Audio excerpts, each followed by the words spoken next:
رب اشرح لي صدري ويسر لي أمري واحلل عقدة من لساني يفقهوا قولي. أعوذ بالله من الشيطان الرجيم. بسم الله الرحمن الرحيم. الحمد لله رب العالمين، والصلاة والسلام على سيدنا ونبينا وحبيب قلوبنا وشفيع نفوسنا أبي القاسم مصطفى محمد. اللهم صل على محمد وآل محمد وعلى أهل بيته الطيبين الطاهرين المعصومين وأصحابه غر الميامين. الحمد لله الذي هدانا لهذا وما كنا لنهتدي لولا أن هدانا الله. أما بعد، يقول الله في كتابه الكريم: بسم الله الرحمن الرحيم. قل لا أسألكم عليه أجرا إلا المودة في القربى. I want us to fast forward tonight, inshallah, just a few days after the 10th of Muharram, where the captives of Ashura are taken towards Kufa. As we know, the fourth Imam, Imam Zain al-Abidin alayhi salam, became the next Imam on the 10th of Muharram, when Imam Hussein told his family to pledge allegiance to the new Imam. When they were taken to Kufa, our understanding of Kufa is that Ahlul Bayt were taken to Kufa and they stayed for a few days and then they went to Sham. We're told that Ahlul Bayt stayed a couple of days in Kufa, but the books of narration say that Ahlul Bayt stayed up to 8 days in Kufa. Ahlul Bayt, which is the family of perseverance, the family of courage, the family of eloquence, the family of piety, there is no way they would have stayed quiet in Kufa, especially with what took place in Karbala. Likewise, the Imam Zain al-Abidin had become an Imam now. He has a covenant with God and he has a covenant with the Prophet of God. You can't tell me Zain al-Abidin was quiet for a period of 8 days. Why? When they see and look at Zain al-Abidin alayhi salam, they see him as an emotional man who could not stop crying about his father towards the end of his life. If you were to ask people, what do you know about Zain al-Abidin? Many will say he was an emotional man who cried about his father so much, and he was a man who was very pious in terms of his sajda. That's why he's known as Imam Sajjad, the one who continuously prostrated. So you're telling me that Zain al-Abidin is quiet this whole time? I can understand, in Karbala, Zain al-Abidin is not at his best. Because Zain al-Abidin alayhi salam, in Karbala, according to narrations, he was ill. But surely there's a moment where there's a moment of recovery for him. Imam Zain al-Abidin, surely he regains that energy. When he regains that energy, there has to be some sort of initiation. Now, something about media I want to put forward. Media is very key, fundamental aspect of history, and it is even today. If you're not careful, as Malcolm X, the famous activist, says, if you're not careful, the media is so powerful, it can make the perpetrators look like victims, and the victims look like perpetrators. SubhanAllah, look at how history repeats itself. You look at what's going on today in Palestine, in Gaza. They say that when the hospitals in Gaza was attacked, they said the children somehow are connected with Hamas, or if not, Hamas was in that building, so we are defending. What the media is trying to do, like Malcolm X is saying, is make the perpetrators look like the victims, and the victims look like the perpetrators. That's exactly the same thing that happened, or was trying to happen, with Karbala. There's a connection between Palestine and Karbala. The Ahlul Bayt are entering Kufa as captives. They're all chained up.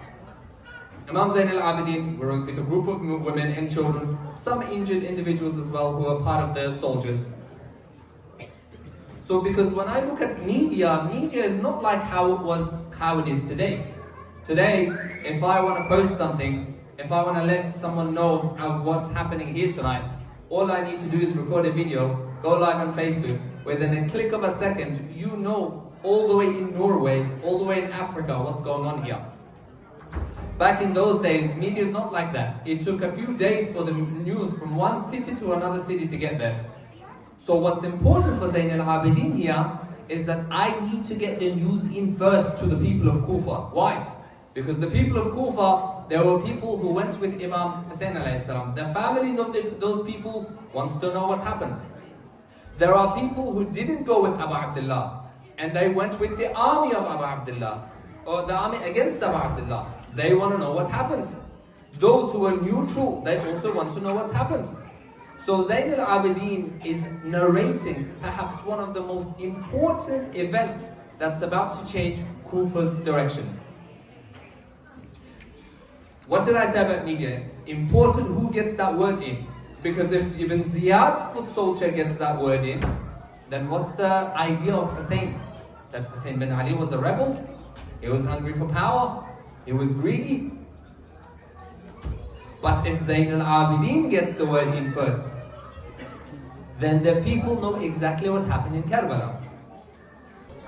So Zayn al-Abidin and Ahlul Bayt are entering Kufa. They are all chained up. Imam Zayn al-Abidin, according to the books of narration, has a yoke chain around his neck. It's a type of chain that goes around his neck. The problem with that is that the chain around his neck is chained to his arms as well. So if I was to show you how the Imam is tied up, he's got his hands chained to one another, and his hands are chained to his neck. So if I was to show you how Imam is looking, it's pretty much like this. So his hand is chained to his neck. That chain is connected to other prisoners, or captives I should say. The young children are chained, the women are chained, the injured soldiers are chained. And one chain is ripping through the other.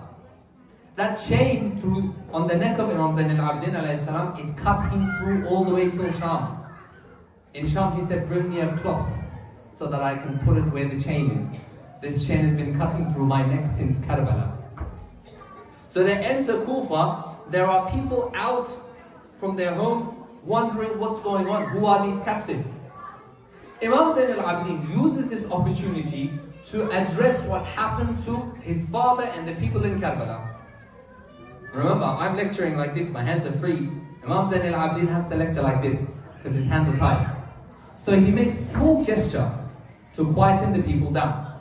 The crowd goes quiet and Imam Zayn al-Abidin begins. Because Imam Zayn al-Abidin alayhi salam is about to meet arguably the second in charge of Karbala's orchestration, which is Ibn Ziyad. The first person is Yazid, no doubt. There are people who try to protect Yazid, but there's no point. The man was outright evil. You can't protect a man who's evil, inside and outside. Because if you say Yazid was okay, or it was just a mujtahid that he got wrong, then you begin to question the people who put him in, and then who put him in, and then who put him in. So the dominoes begin to fall. He begins, he gestures the crowd, he gets them to quieten down, and he begins. Glorious Allah, praise be to you. If it's your plan, we submit to it. You know how beautiful that line is? It begins, glorious Allah, praise be to you. If it's your plan, we submit to it. Imagine, I want you to picture a scene. Your auntie's a captive, you're in chains, your father just got butchered a couple days ago, your brother's been cut to pieces, you've been tortured on your way all the way from Karbala, your younger sister has been slapped, the tents have been burnt, you haven't drank water for days. Then you turn around and say, glorious Allah, praise be to you. Look how wonderful Zayn al-Abidin is. Whatever trial Allah gives, Zayn al-Abidin is happy. He is content with the trial of Allah. He glorifies God. I'm not going to give you the entire sermon, I'm just going to give you a summary. He glorifies God, he praises the Prophet, and he gives him the respect that he deserves, and then he begins. He says, Ya ayyuhan nas, man arafani faqad arafani, wa man lam ya'rafani fa ana Ali ibn Hussein ibn Ali. O people, for those of you who don't know me, for those of you who know me, know me. For those of you who don't know me, allow me to tell you who I am. I am the son of the man who was dishonored and his entire belongings was plundered and his women was taken as captives. He says, I am Ali, son of Hussein, son of Ali, son of Abu Talib. His brother at Karbala, what did he say? Ana Ali ibn Hussein ibn Ali. Ali al-Akbar on the 10th day, he said, Ali ibn Hussein ibn Ali. Zayn al-Abidin takes an extra step further and he mentions Abu Talib as well. There are theological lessons, but we're not going to delve too deep. As Ali al-Akbar says, نحن بيت الله أولى بالنبي أضربكم بالسيف أحمي عن أبي, and so on. But Zayn al-Abidin looks at it and he says, he's trying to teach us that Abu Talib is the very pillar of this religion. Unfortunately, there are people who say Abu Talib died as a disbeliever. Wallah, we the school of Ahlul Bayt honor Abu Talib alayhi salam. Had it not been for the protection and the strong, steadfast protection of Abu Talib, Rasulullah's message would not have gone any further. Then he says, it's as if he's saying, I know my ancestors. I am the son of this, the son of this, the son of this.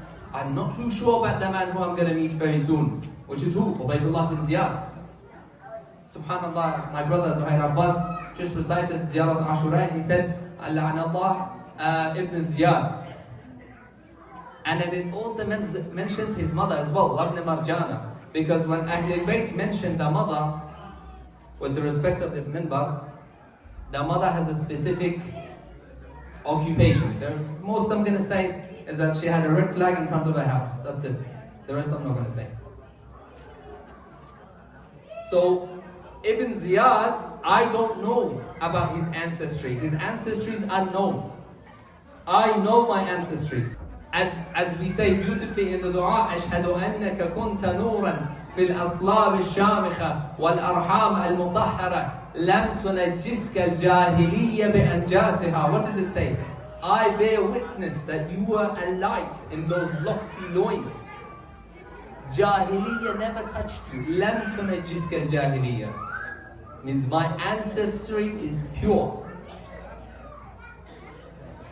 I don't know about the ancestry in Sham, by the way. Imam continues, and I'm trying to keep it as brief as I can.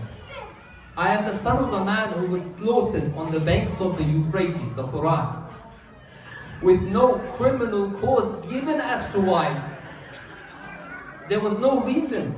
Because Imam on the 10th day, Imam Hussein, they said, why do you want to fight me? Have I stolen something from you? Have I committed a crime against you? Have I killed someone from your family? Why are you here to fight me? Which Imam Zayn al-Abidin is alluding to. He's saying, my father was killed with no justification for why. He said, I am the son of the man whose sanctity was violated and his possessions were plundered. SubhanAllah. You know how sad that is? You know how heartbreaking that is? They looted everything on Abu Abdullah's body. Everything. On the 10th of Muharram, Imam Hussein alayhi salam, he was wearing a robe, he was wearing a shirt, he was wearing an undershirt, he was wearing his turban, and he had shoes and he had pants. And on his undershirt, according to one narration, he started to rip holes into it. When his sister Zainab asked, why are you ripping holes on this undershirt? He said, when the enemies kill me, they will look at this undershirt, at least they might think that it's not valuable and they won't steal it, they won't take it off me. But when you're fighting against animals, there's no principles. It breaks the heart because they looted everything. Wallahi, it breaks the heart. They took his turban, they took his shirt, they took his robe, they took his undergarment. This one really brings me to an emotional state. Imam had a ring on his hand. One mal'oon looked at Imam's ring, he tried to take it off.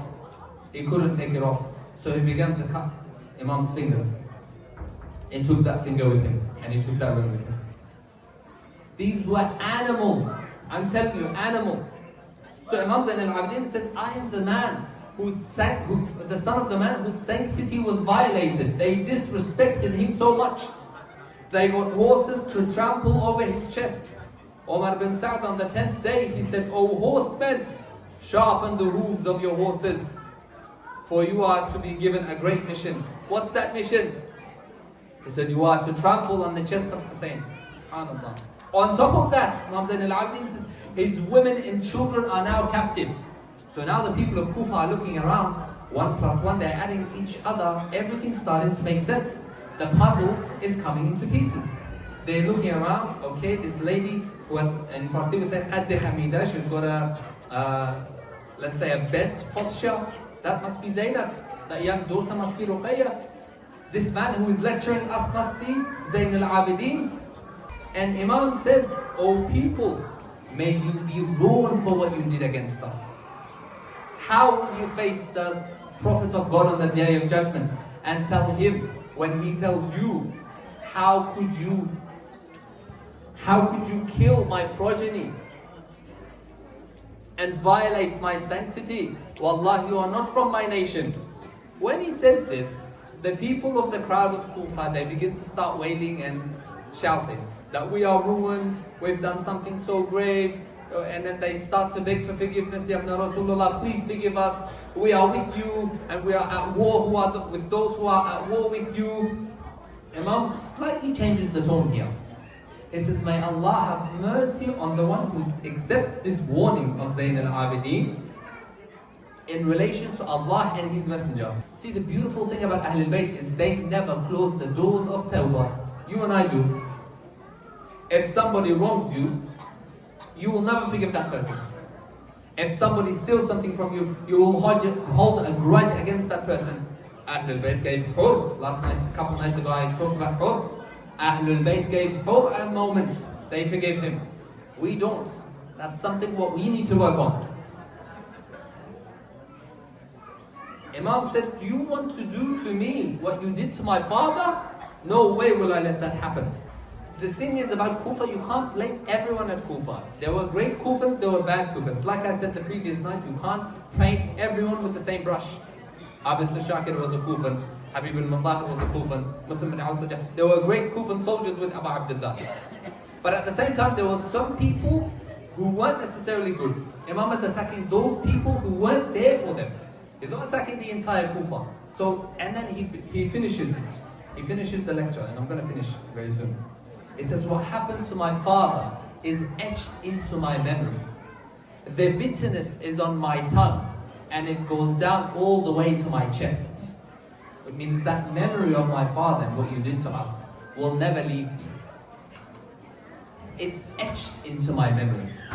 Its bitterness is on my tongue, and it goes down all the way to my chest. Zayn al-Abidin will never forget this. Then he says, I swear by Allah, O people of Kufa, just do one thing. All I want you to do is not to be with us, nor to be against us. We've had enough. And then he finalizes his sermon. He says, however, he gives a turning point. However, we are satisfied. Why are you satisfied? We lost some heads, but we took some as well. Which means what? Which means our 72 soldiers on that day left a remarkable scar on that 30,000. Our warriors, 72, would recite poetry out of their love for Hussein bin Ali on that day. Not one would you find from the opposition army recite poetry. I'll give you an example. Zuhair ibn al-Qayn goes out, all of you know Zuhair ibn al-Qayn. He goes out with the lines of poetry. أنا زهير وأنا ابن القين أزودكم بالسيف عن حسيني إن حسينا أحد السبطين من عترة النبي زكي السيد ذاك رسول الله غير المين يا ليت نفسي قسمت قسمين. What does he say? I am Zuhair and I am the son of Qayn, and I strike with my sword on behalf of Hussein. This is Hussein from one of the two greats, from the family of righteousness and the pious one. John, another companion, the Ethiopian of black descent, John Ghulam Abu Dhar al-Ghafari, he says, كيف ترى الكفار ضرب الأسود بالسيف ضربا عن بني محمد أذب عنهم باللسان واليد أرجو به الجنة يوم المورد. What does he say? He says, how do the disbelievers see the strike of a black man? Because John was black. He said, how do the disbelievers see the strike of a black man? Because to John, these guys are not Muslim. They went against the Imam of their time. بالسيف ضربا عن بني محمد. I strike you on behalf of the family of Muhammad. أذب عنهم باللسان واليد. I have sacrificed for them my lisan, my tongue and my arms. أرجو به الجنة يوم المولد. All I ask from you is that Jannah awaiting me. Look at the warriors of Hussein bin Ali. None of the opposition recited poetry like this. A young boy, he goes out and he says, Amiri Hussein, wa ni'mal amir. You know how beautiful that is? A young boy. Amiri Hussein, wa ni'mal amir. Surur fu'ad, Bashir Nadir. علي وفاطمة والدها فهل تعلمون له من نظير. This is my prince is Hussein, and what a prince Hussein is. Ali and Fatima are his parents. Do you know anyone equal to them? Imam Zain al-Abidin gives such a line which leaves Kufa in shock. Have you ever seen 72 cause shivers into the hearts of 30,000 people?